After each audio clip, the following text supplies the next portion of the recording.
മിശിഹായിൽ പ്രിയമുള്ള സഹോദരി സഹോദരന്മാരെ, പ്രിയമക്കളെ, ഈ പ്രഭാതത്തിൽ വിശുദ്ധ ലൂക്ക അറിയിച്ച നമ്മുടെ കർത്താവ് മിശിഹായുടെ പരിശുദ്ധ സുവിശേഷം 18-ാം അധ്യായം 7-ാമത്തെ വാക്യം നമുക്കെടുക്കാം.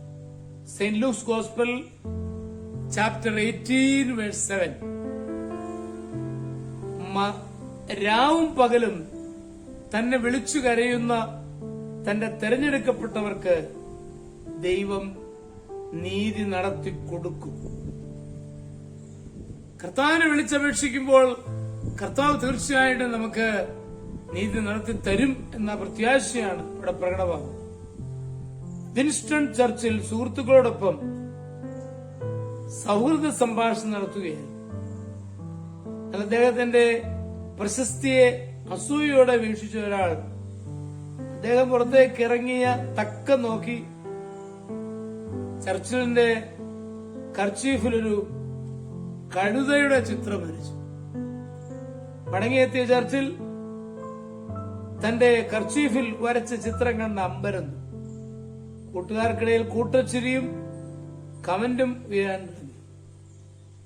നർമ്മപ്രിയനായ ചർച്ചിൽ ടവൽ നോക്കി പറഞ്ഞു, ഞാൻ പുറത്തുപോയി വരുന്നതിനിടയിൽ ആരാണ് എന്റെ കർച്ചീഫ് എടുത്ത് മുഖം തുടച്ചത്?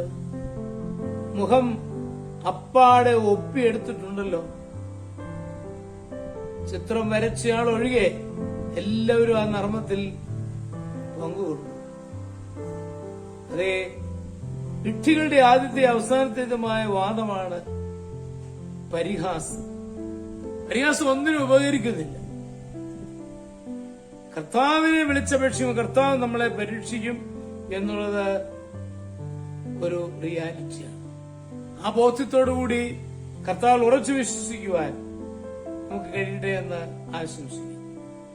നമ്മുടെ കർത്താവ് വിശ്വസിയുടെ കൃപയും പിതാവായ ദൈവത്തിന്റെ സ്നേഹവും പരിശുദ്ധാത്മാവിന്റെ സഹവാസവും പരിശുദ്ധ അമ്മയുടെ മധ്യസ്ഥതയും എല്ലാവരോടും കൂടി ധാരാളമായിട്ടുണ്ടായിരിക്കട്ടെ, എപ്പോഴും എപ്പോഴും എന്നേക്കും.